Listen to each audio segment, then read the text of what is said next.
Hi, this is Joe, and thanks for coming back for another video. In this video, we're going to show you how to install Ubuntu on a Raspberry Pi, and we're going to be using a 400 gigabyte SD card.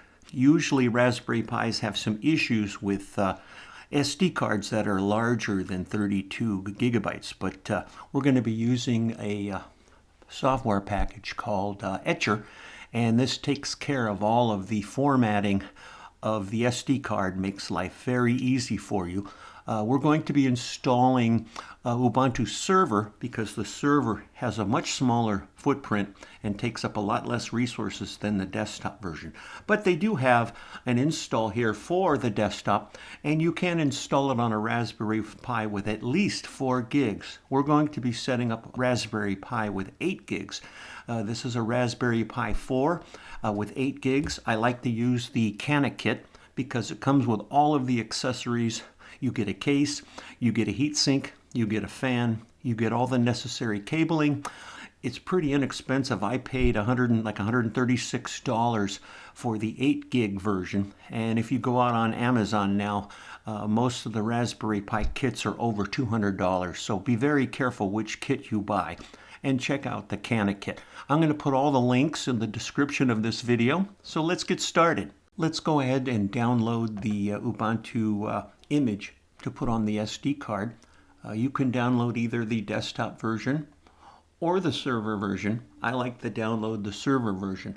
The Raspberry Pi 4 only has 2 cores on the processor and only operates at 1.5 gigahertz performance. So it's rather slow.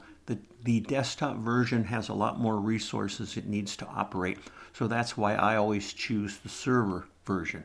But if you want to try it, go ahead. It's very easy to set up the SD card, and it's very easy to configure Ubuntu. So if you want to try it, go ahead. If you like the performance, that's fine. If not, switch over and re-download the server edition. So let's download that. We'll come down to the server edition. We want, for the Raspberry Pi, we want to download the 64-bit version. We'll click on that, and in a moment we're going to get a save dialog. We're going to then click on the save dialog.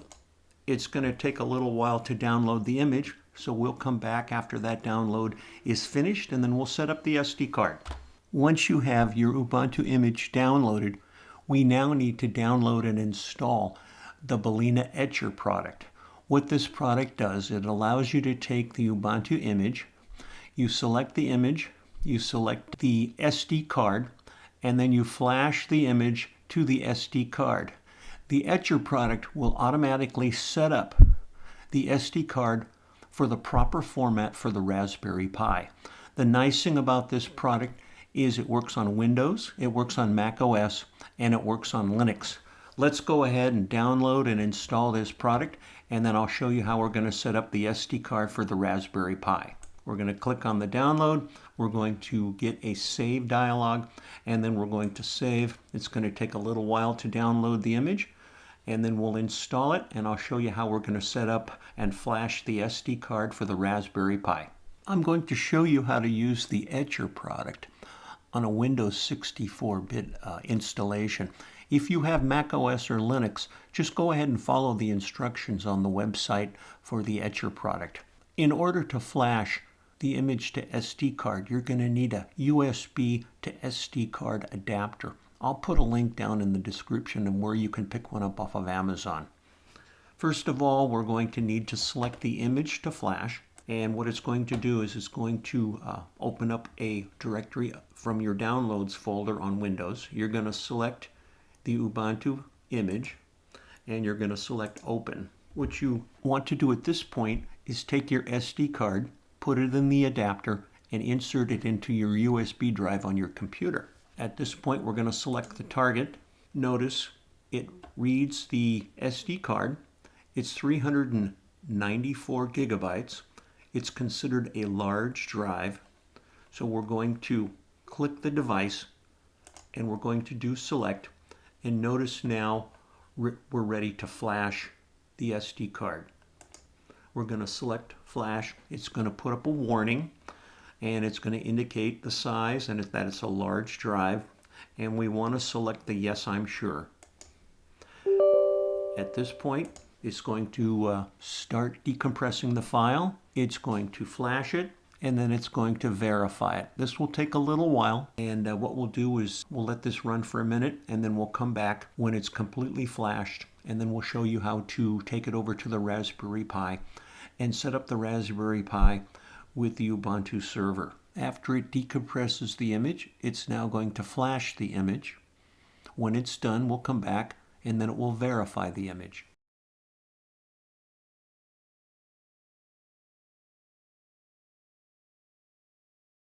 Here's the Raspberry Pi 4 8 gigabytes. This is the Cana kit. The reason why I like the Cana kit, it comes with the case, it comes with the heat sinks, and it comes with a fan. And it comes with all the cabling to hitch up a monitor, a keyboard, and a mouse. And again, I paid for the 8 gig version, I paid around $139 directly through Cana kit.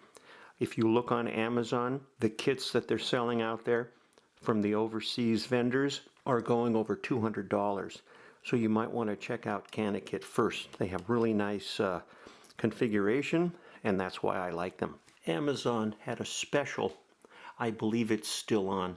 I'll put a link in the description of the video. I purchased a SanDisk Ultra 400 gig SD card for $40. It's like $39 and change, so you're going to pay $40 plus your tax and that good stuff. So here it is. We have the little SD card, and what we're going to do now is we're going to insert it into the Raspberry Pi. And now let's go ahead and connect all the connectors up, boot up Ubuntu, and I'll show you how to install Ubuntu. The booting process is started now. I don't have a video capture because this is the server edition, so we're just going to have to do this the hokey way with the camera. After we get to some prompts, I'll zoom in closer so you can see what I'm doing. And we're now prompted for a login, and by default, the login is Ubuntu username, Ubuntu password. And at this point, it's going to prompt us for a new password. And at this point, we're logged in and we have a prompt. Let's reposition the camera so you can see a bit closer of what I'm typing. As you can see, that's how easy it is to boot up into Ubuntu on a Raspberry Pi. Let's go ahead and check the disk space, and I'll show you that it has read the entire SD card.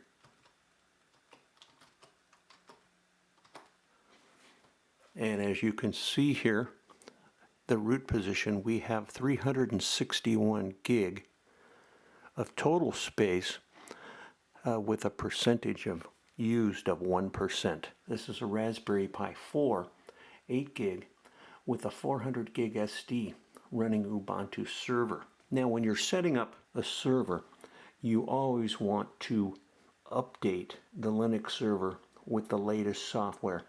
And on Linux, the best way to do that is using a package manager.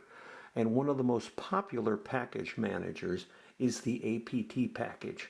Let me reposition the camera a bit here, and I'll show you the first thing you should always do to a new Linux system.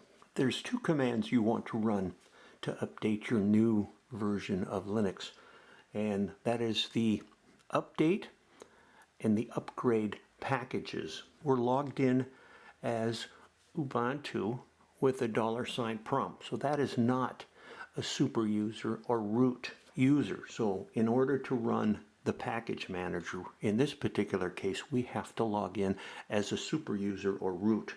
The command to do that is sudo, which stands for supervisor do.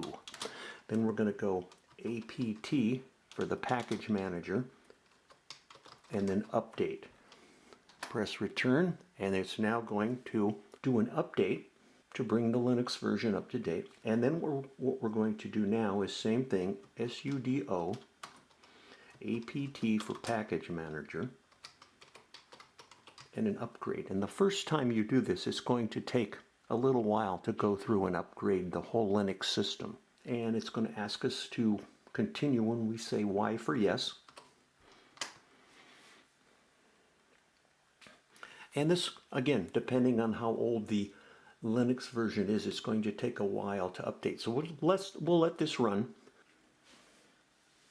The reason that we're going to be setting up a secure shell or SSH, as you can see, we're using a keyboard and a monitor. In many cases, what you want to do is set up the Raspberry Pi in a headless mode. That means without a monitor, keyboard, or mouse, or anything like that. And then what you can do is from your Windows or Mac OS, you can then use the client secure shell to log into your headless Raspberry Pi and then do everything right from your desktop version. And the nice thing about that is you can start multiple secure shells and then run different processes in the different terminals at the same time. As you can see, we're 57% now. We'll let this continue running.